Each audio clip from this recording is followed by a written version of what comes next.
여러분, 단 하루 만에 한 나라 전체가 시험대에 오른다면 어떨까요?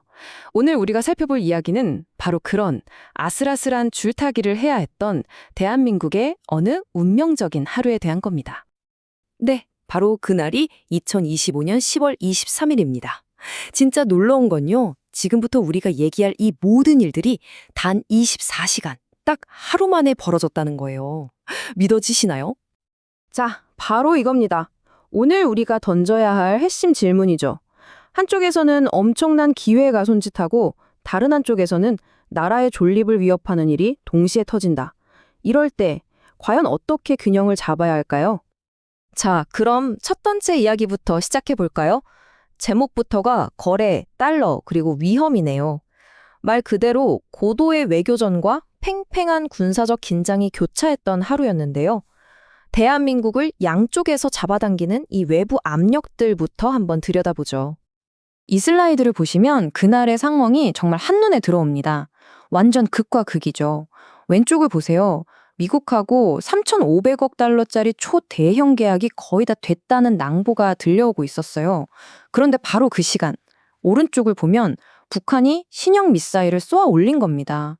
와, 정말 한쪽에서는 축배를 들고 다른 한쪽에서는 비상벨이 울리는 그런 상황이었던 거죠.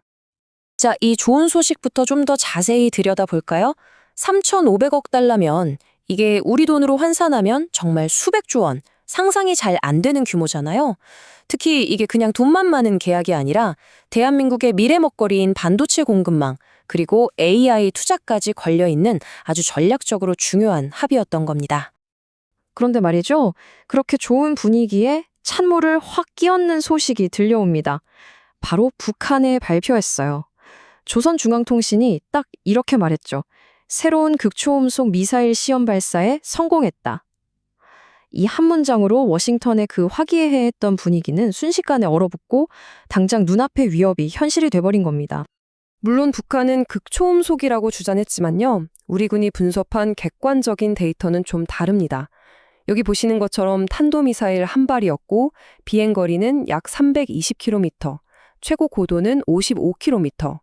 이런 구체적인 수치들이 있어야 우리가 실제 위협이 어느 정도인지 냉정하게 판단할 수 있는 거죠. 여기서 진짜 중요한 건 타이밍이에요, 타이밍.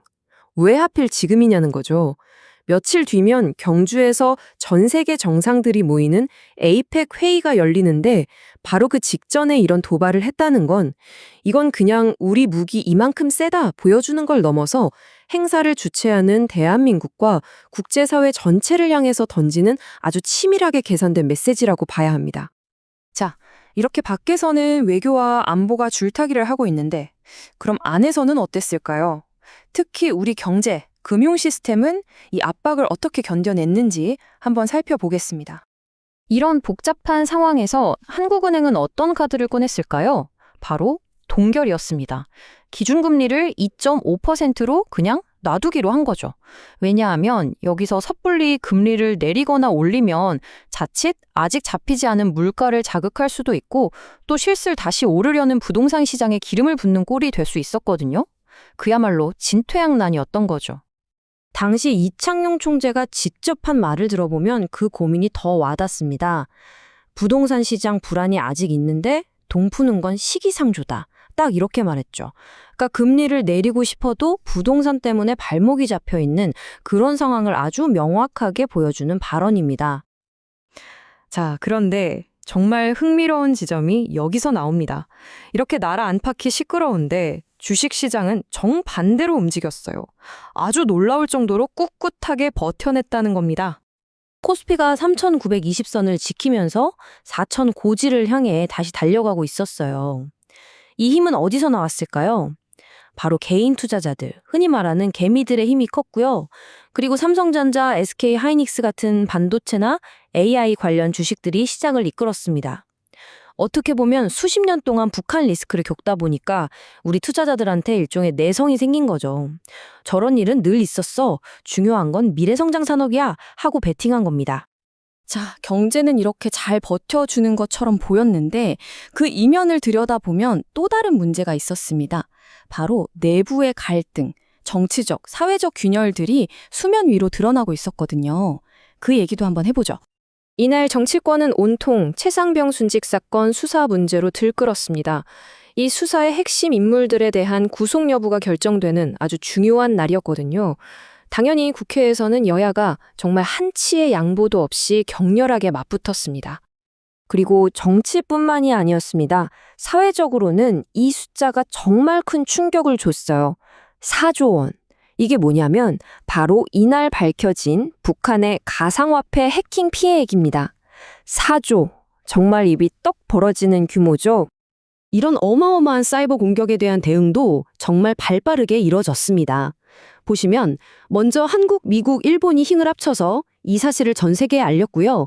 그러자 바로 11개 나라가 이건 같이 대응해야 한다라고 나섰습니다. 우리 경찰청도 가만히 있지 않았죠. 다크웹 추적 전담팀이라는 걸 새로 만들어서 바로 추적에 들어갔습니다. 이렇게 정신없는 하루를 보낸 국민들의 마음은 어땠을까요? 여론조사 결과를 한번 보시죠. 대통령 지지율 그리고 여당인 민주당 지지율 모두 조금씩 떨어졌습니다. 큰 폭은 아니지만 이런 여러 위기 상황들을 지켜보면서 국민들이 느끼는 피로감이 반영된 게 아닌가 그렇게 분석해 볼 수 있겠습니다. 실제로 전문가들도 비슷하게 봅니다. 최근에 있었던 여러 정책 논쟁이나 정치권의 다툼들, 이런 것들에 국민들이 좀 지친 거라는 거죠. 그러니까 겉으로 보이는 주가 지수는 오르고 있지만 그 밑바닥에는 뭔가 좀 불안하고 지친 마음이 깔려 있었다. 이렇게 해석할 수 있는 대목입니다. 자, 이제 마지막 이야기입니다. 지금까지 우리가 살펴본 외교, 안보, 경제, 정치, 이 모든 복잡하게 얽힌 실타래들이 마침내 한 곳으로 모이게 됩니다. 그 결전의 장이 코앞으로 다가온 거죠. 이 타임라인을 보시면 그림이 딱 그려지실 겁니다. 우리가 오늘 집중적으로 본 10월 23일 이 긴박했던 하루가 결국 어디로 향하느냐? 바로 10월 31일에 경주에서 열리는 에이펙스 정상회의입니다. 그리고 또 하나, 11월에 미국이 금리를 어떻게 결정할지도 우리 경제에 큰 영향을 미칠 아주 중요한 변수로 남아 있었죠. 네, 바로 그렇습니다. 그래서 이 에이펙 정상회의는 그냥 여러 나라 정상들이 모이는 행사가 아니었던 거예요. 10월 23일 하루 동안 터져나온 이 모든 문제들을 한꺼번에 풀어야 하는 그야말로 최종 시험대였던 셈입니다. 여기서 어떻게 하느냐에 따라 대한민국 경제와 외교의 방향이 결정되는 아주 중요한 분수령이 될 거라는 거죠. 정말이지 아슬아슬하게 줄 위를 걷는 모습. 이게 바로 2025년 10월 23일 대한민국의 자화상이었습니다. 자, 마지막으로 여러분께 이 질문을 한번 던져보고 싶네요. 이렇게 줄 위에 서 있는 국가에게 만약 지금보다 바람이 더 거세게 불어온다면 과연 어떤 일이 벌어질까요?